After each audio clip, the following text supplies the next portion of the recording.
we go. While we're driving, perfect. Hey friends, Dustin here. And Dave. Yeah, that's me. Man, we kind of look alike when we both had the same hats and sunglasses on. That's fine. We're driving. We're embarking on a great adventure today. We have to drive to Roseville, California. And there's a winter storm warning with 10 feet of snow in between here and there. This should go fine. I don't see any reason it wouldn't. Be great. Yeah. You brought your snowshoes, right? Yeah, we got our snowshoes. Truck's four-wheel drive. It can go through 10 feet of snow. That's not a problem. Just up and over. Yep. All right, so yeah, we're just now getting on the highway. We've got 22 hours of driving to get there, and we're going to show you what we're buying. It's going to be really cool. Stick around.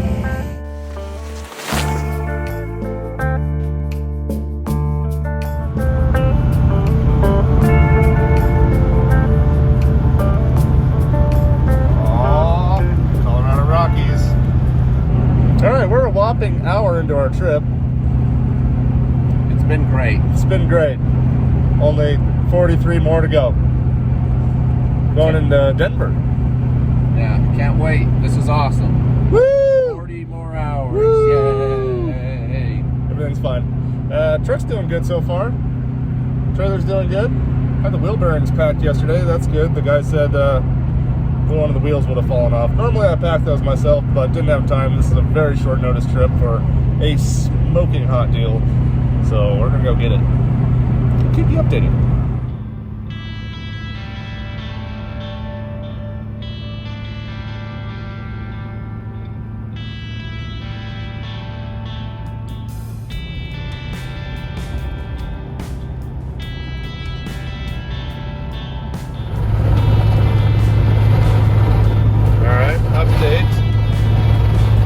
Nighttime. It's midnight time. The wind's blowing real bad. What do you think, Dave? How do you feel about the wind? Wind is awful. Yeah, I've at least twice now I thought the camper was going to get ripped off the truck. So that's been terrifying. We've had to slow down drastically.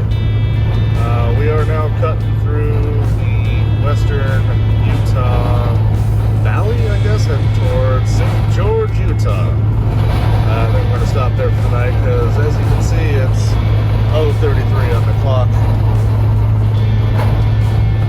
Yeah, it's time for a break. Woo! Maybe a drink? Perhaps. Find a truck stop, chill for 4 hours, and then check the weather, fuel up, and get going again. Back to the wind driving. Good morning, friends. We are in St. George, Utah. Dave's getting some food in the old Wally World over there. And it's a lovely morning. Looks like the wind's calmed down a little bit. That was brutal last night. I think about 3 times I thought I was going to lose the camper. She's still in one piece. Got a couple hours of sleep last night. Yeah, look at this place. Pretty cool. You got snowy mountains, but it's like 55 degrees down here in the valley. Like it so far. Truck and trailer are doing good. We've been moving pretty fast. Did get some bad news. Woke up to an email this morning from the assistant of the person who owns the building, who heard from the person who's leasing the building that has the restaurant in it. Good news, this restaurant team is going to help us load this equipment. Bad news, we can't do it until after closing time. So we're trying to make it there by 4 o'clock this afternoon. No point in doing that because they don't close until 10 o'clock tonight. So we can't even go into the restaurant until after 10. And it's all hooked up still. All the plumbing, all the electrical, the gas lines. I didn't know this, but I just found out. It's all hooked up still. So we have to disconnect and terminate everything, uninstall it, and get it loaded up in the dark tonight. And I think it's raining up there because It's dark over that way. And that's the edge of the storm that's causing the blizzard that we had to avoid with 10 feet of snow. This is going fine. We're gonna get back on the road.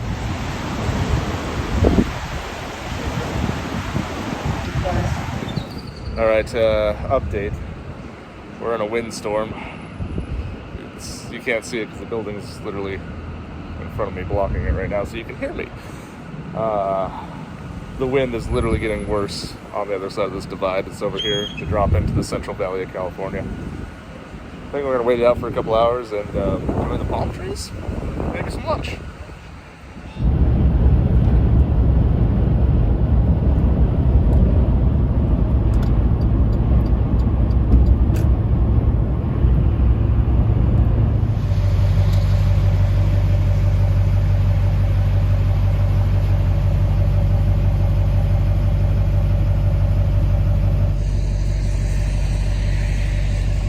Status update.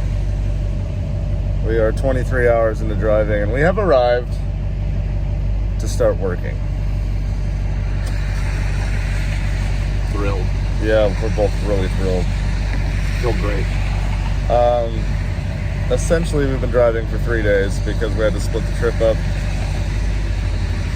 Because there was a blizzard, there was high winds, kept pushing us further and further south, so we went over and all the way up the center of California.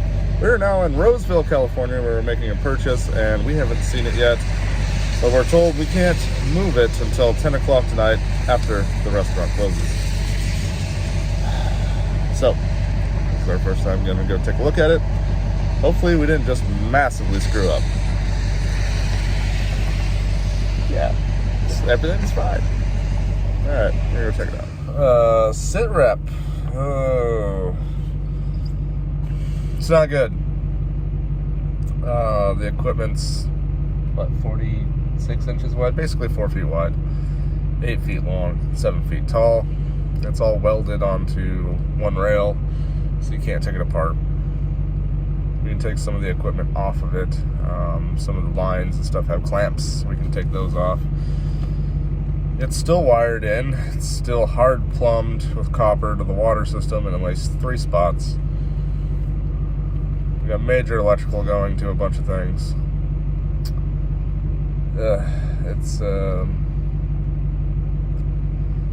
That's just the start of it, really.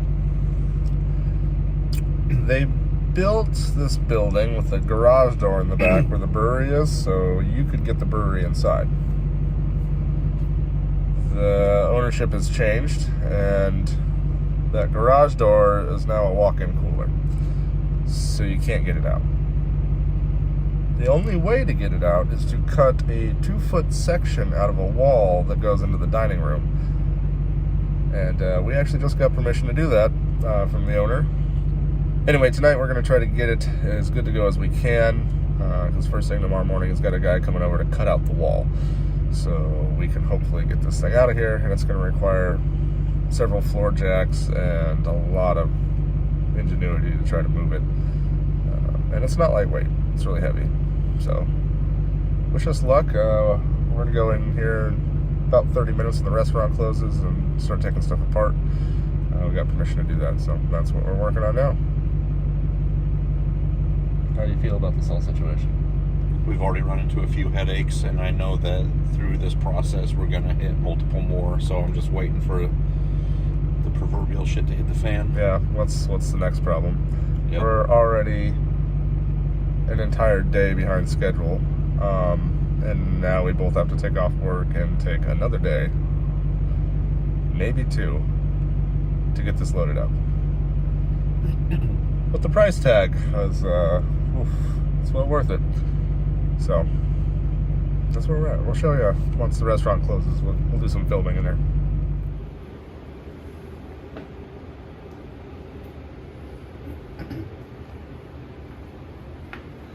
Alright, well, we're in the restaurant. This is what we got. It's nice brew setup.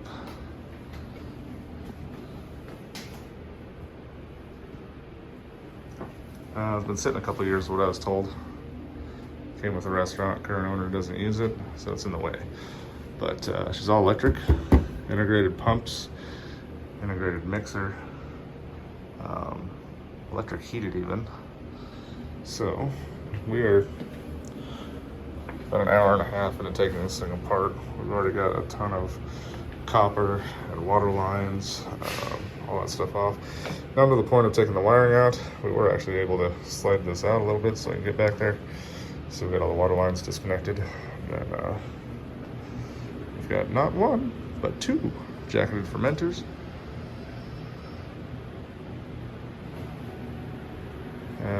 Main problem. That's how they came in, was this garage door. And then somebody put a cooler there while this is still here. 4 feet wide, 8 feet long. Not fitting out a 3-foot door. Not making it around the curve of this wall. Only option is going to be to cut this wall all the way back to this light switch and out. So about 28 inches of that wall has to come out, including that corner piece, so we can get this around the corner. And what do you think, Dave? What do we think? How many pounds? Like 600 pounds per vessel? Yeah. So this probably weighs 1,500 pounds. That one's slightly less. It was pretty easy to move that one, but still pretty heavy. All right, well, wish us luck. We're gonna try to get it apart and get it out of here tomorrow.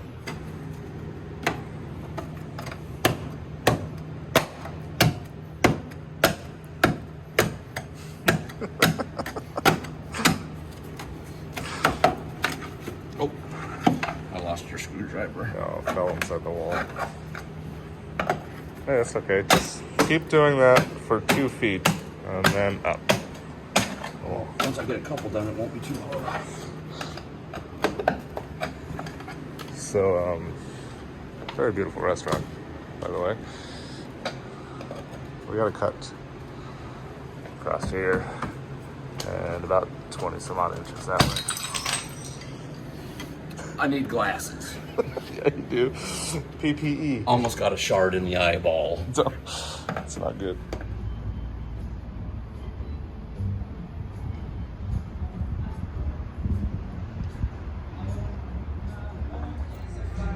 All right, ignore the copyright music in the background. We're at Bennett's Kitchen and Bar here in Roseville, California, and we are finally loaded. It was a busy day. We're about 4 or 5 hours into it. We were able to cut a wall out and get the stuff out. Couldn't film in there. Way too many employees and customers that probably don't want to be filmed. So that's where we're at. But the equipment is out. Got some little love marks on it. We were able to cut the corner of the wall out that Dave was working on last night.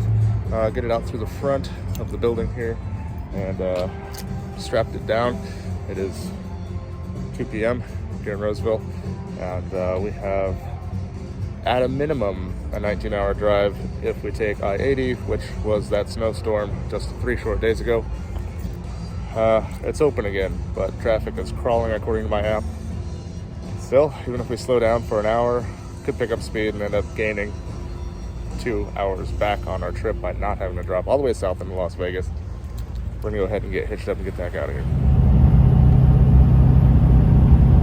Drastic change in scenery, very, very fast. I think we're only about 50 miles into our trip out of Northern California. And look at this. This area is just beautiful up here. Chain law is in effect to get over the pass up here, so all the truckers are chaining up. We got the old Chevy. Look at that thing. Very cool. Alright, back to driving. It's going to get a little busy up here. A lot of snow. Just a wall of it. This is 3 days after this blizzard started. This is what we had to avoid when we were coming down here, but the road is open again. Holy smokes. This is wild out here. We're not even to the top yet.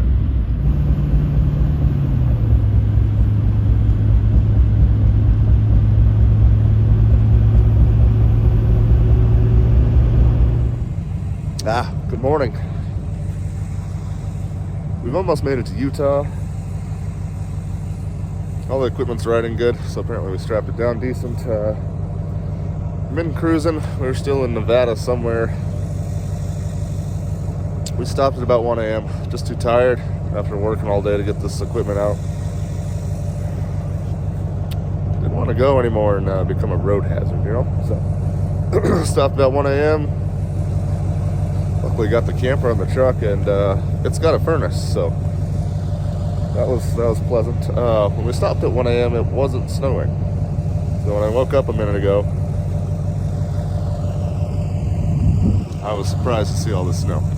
But it's not coming down hard. It's only like half an inch, so hopefully the interstate's got some mag chloride on it, and it's not too slick, because we got to get going. We got another, well, according to my maps, 10 hours and like 58 minutes to get home. And I feel like I've been driving for just days on end at this point.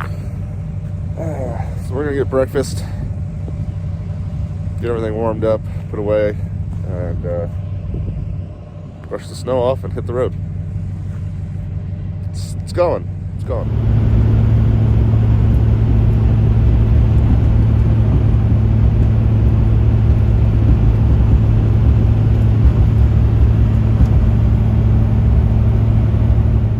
All right, friends, back. It's the next day. I had to go straight to bed. The equipment is safe in the shop. Don't mind the hat. It's got a company logo on it. I can't show you, so not how I normally wear it. We made it back 2,610 miles through about every weather situation you can imagine. And other than taking 2 days longer than I was supposed to, it went pretty well. You guys might be asking, what is our mission? What do we have here? This is some serious, very heavy-duty brewing equipment to make beer. Guys, we're making beer. This is what's happening. Some of you guys might know, we have a side channel called We Brews. Haven't posted there in years because life got in the way of dreams, and we've decided not to let that happen anymore. What is happening here is we are compiling equipment on the side, on the cheap, to start our own craft brewery. Now you also might be asking yourself, Dustin, why are you buying expensive equipment before you have a place to put it? I got a smoking deal on this thing. It's almost unbelievable. It's one of those fairy tale stories. I woke up at 3 a.m. one morning. Couldn't sleep all of a sudden. Don't know why. Haven't done any beer stuff in a while because both Dave and I are busy and with family and stuff. The one day on the weekend that we used to do it is now booked. I thought, I'm going to look back into brewery setups because these things are expensive. You know me, I like a good deal. Let's take a look and see if there's a good deal out there. So at 3 a.m. on a random weekday, I'm sitting there drinking coffee, looking through auction websites, and I come across this unit and its fermenters and its pumps and everything that just said the sizes of it. Not how many barrels it makes, not what brand it is. Just, it's 8 feet long, 7 feet tall, 4 feet wide. Need removed. $5,000. $5,000. What we have here are copper-lined, jacketed fermenters, 2 of them, 5 barrels. We have a 5-barrel brew house with pumps, and it's electric, 408 volt with 2 controllers and a glycol chiller and pump. Control boxes, all the wiring, electrical, everything. With the fermenters and the pumps, an electric 5-barrel brew house is upwards of $40,000 right now. We got this thing for $5,000. Now, yes, it was a bit of a headache. We had to do a lot of driving. We had to rip out part of a guy's wall in his restaurant, but they literally told us, F it, I want it gone. Really excited about this. Big things to come. I don't know if there'll be any more to this episode, so this might be the stopping point of this episode. Just a quick little trip, because it could be several months from now. Or maybe I've just saved this footage, and we're going to go into the whole how this thing gets started. But here it is for now, our new 5-barrel brew house. We're going to be making beers, and a lot of them. Each batch on this makes several hundred beers, and I'm excited about it. So hope you guys follow that as well. I'm still doing all the other things. There's Pickle Rick, there's the fifth wheel we're remodeling. Still doing homesteading stuff and farming and gardening. Maybe I'll start growing hops too. That's where we're at right now.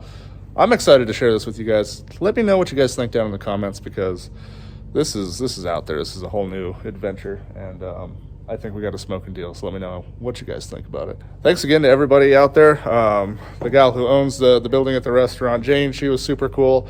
Also Brian, that owns Bennett's Restaurant and Bar in Roseville, California. They were great folks. They treated us super well.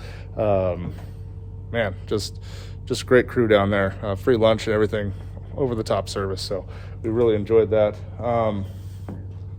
And now they have free space in their restaurant to upgrade their restaurant and do more stuff they want to do, and we get to do stuff we want to do, like start a brewery right here in our hometown, and I am excited about that, guys. So thanks again so much for watching these episodes. It means a lot to me, and I hope to see you guys in the next one. Stay tuned. I got a lot more coming up, so God bless each and every one of you guys.